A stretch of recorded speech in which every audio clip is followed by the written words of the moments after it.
Hi everybody, welcome to the first ever episode of Inside the WWL, the first ever talk show around the best wiffle league in Wisconsin. I'm here with Jonah Kokott. And I'm your co-host, Cooper Kalscheuer. Our third co-host, Tristan Rademacher, will be with us in future episodes, but is out of town for this one.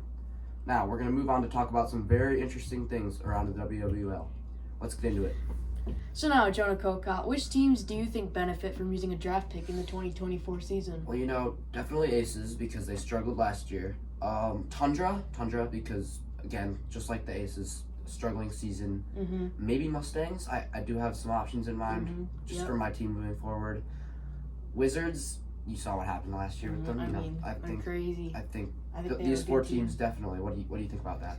I think you're totally right. Definitely Tundra and Aces, the two teams that didn't make the playoffs last year.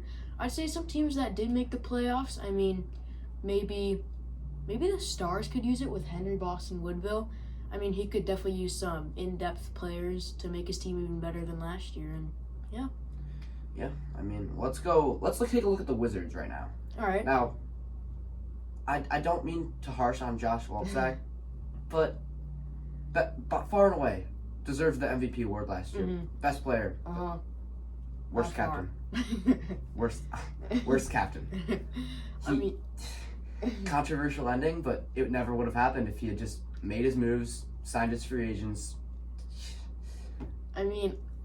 After he won the MVP last year, I feel like he kind of forgot about it almost. I feel like he should definitely get a good draft pick this year. Definitely add some depth to the team. He has himself and he has Dakin Pierce, two very, very solid players. But I feel like they could definitely use some more good players for their team to make it even further into the playoffs this year. Yes, I do. They're a scary team when they're all there, Yep, definitely. All right, let's move on to our next one. It's going to be how the Flyers are keeping their same squad in 2024 from last season. So, everyone's coming back for this Flyers squad. Same as last season. What do you think? What's your take? I'm surprised. They were a very, very, very solid team. They have Charlie Schulenberg, Griffin C., Cormack. Those are top 10 potential players in the WWL. They're very, very good. I don't blame them for keeping their same squad as last year, but it is a risky decision going into the 2024 season. Yeah, I do think if I'm Elijah Schram, he's probably thinking, stick with what worked, because you went 4-2, same record as the Bombers, got edged out on the 1 seed just by tiebreakers. Now that wild card loss to the backyard Ballerz was a stunner, but you're in all these games, Yeah. Elijah Schram probably feels like his team was right there, what I'm talking about? Yeah. He is a good team. Let's look at Charlie Schulenberg because, in my opinion, this is the biggest part of this Flyers team right now. I think it is too.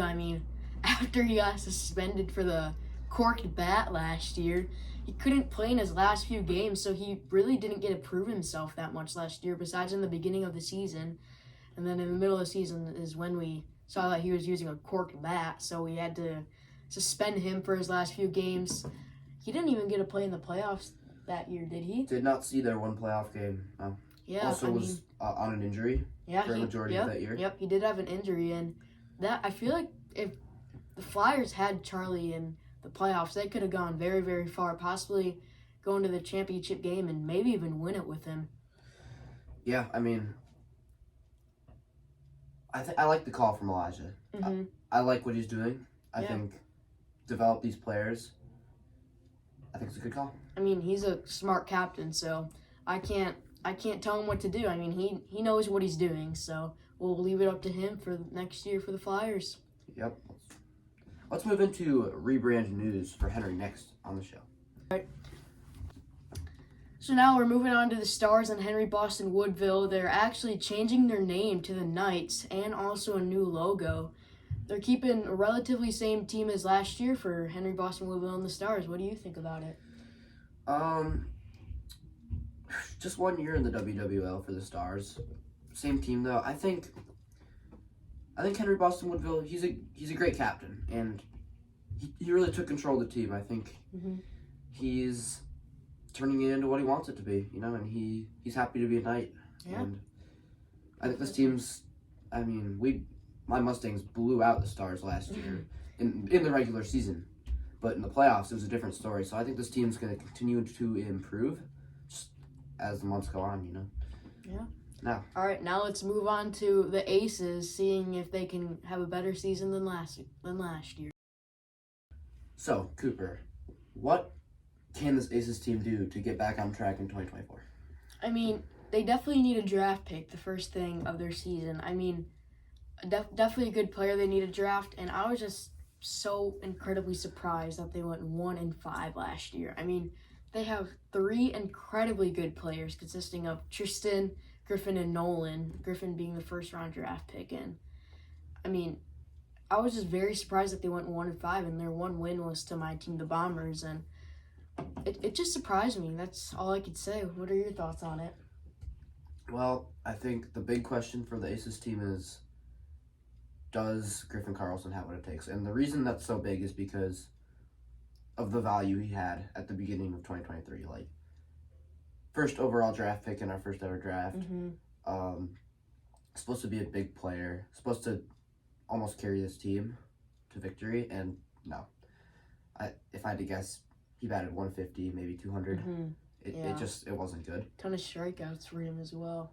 And in a league where double-digit scoring happens pretty much almost every game, they didn't hit the ball. That's what they didn't do. And that's the reason I agree with you. They need a draft pick. Yeah. They need someone who can hit because nobody hit except for Nolan Hine. He had a lot of homers, but also their pitching. I mean, they really only have one pitcher, and that's Tristan Rademacher. I mean, Griffin could pitch sometimes, but I mean, when they pitch, most of their at-bats are just walks, and their first 2 innings, almost every game, they just let up the mercy rule with 6 runs in it, and I just think they need more hitting and more pitching, just the whole aspect of the game. Rebuild. Yeah, exactly.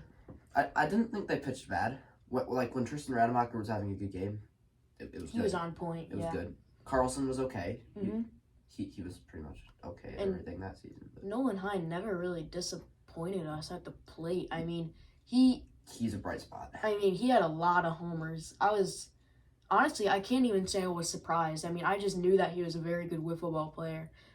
And he came out there and he did not disappoint. He did very, very good at the plate. I would have to guess that he hit at least 300 last year. I mean, he was very, very incredible at the plate. Very, very good eye. Definitely a lot of walks. And he was a very good hitter at the plate. Yeah. I mean, I think there's hope for this team, and most of that's coming from Nolan Hine, but I wouldn't count Carlson out yet. I think he's got a chance to just get out of that slump, Yeah, definitely. All right, now let's move on to our last section of Inside WWL. All right, now we're here to talk about how the backyard Ballers, they just need to stay in their groove for this year ahead. What are your thoughts on it? I think there was, Tyson Mikla, if you're watching, it was controversial, okay? It was, the Flyers will say they were missing Charlie Schulenberg, the Bombers will say they were missing Cooper right here and Colin Burke, I should say. And then the Wiffle Wizards will say availability just killed them. So it was an iffy end, but so I think this season just becomes even bigger because if the backyard Ballers go 1-5, 2-4, 0-6, and they miss the playoffs, that's just gonna leave a little bit of a question mark. But if they go 5-1, 4-2, 6-0, if they make a deep run in the playoffs again, then that's proving that they earned that title last year and they belong in this league at a high level. Yeah, I really have no clue what's gonna happen to the backyard Ballers this year. They could go 0-6 and they could go 6-0, and that wouldn't really surprise me at all. It's really questionable, I'd say, for the backyard Ballers. They have Lucas Ryan, former Cy Young for last year, and they can make a deep run into this playoff, and they could definitely prove themselves this year. Yeah, let's look at Lucas Ryan. So he played very well, especially at the start of the season last year. Yeah, his stats started to decline a little bit as the postseason went on, but they got it done, Lucas Ryan, when he's hitting, that I would say that is his weak spot. I mean, he doesn't do very well, but also he's not a bad hitter. He has a very good eye. He takes a lot of walks, but just at the mound, I mean, I had to play against him, and it was just so hard to hit off of him. I mean, I think he only has one pitch, and I'm pretty sure that is his fastball. I mean, He locates. Yeah, he locates so well. I mean, just the sound of that tin hitting it like almost every single pitch. It's just crazy. I mean, really, there's no other person in this league that just locates their pitches so well. I mean, he started off the season well. Like Jonah said, he declined a little bit at the end of the season, but I mean, he's all around just a phenomenal player, in my opinion. Yes. Very, very interesting show today. That'll conclude it for us today. Thank you for watching. We hope you show up for our next one. It's supposed to be just after the draft, which we're targeting maybe mid to late April. Next episode, we're going to be doing our hot takes. So basically, me, Cooper, and hopefully Tristan, our predictions for next season, hot takes, bold predictions. And we'll see you next time on Inside the WWL. See you later.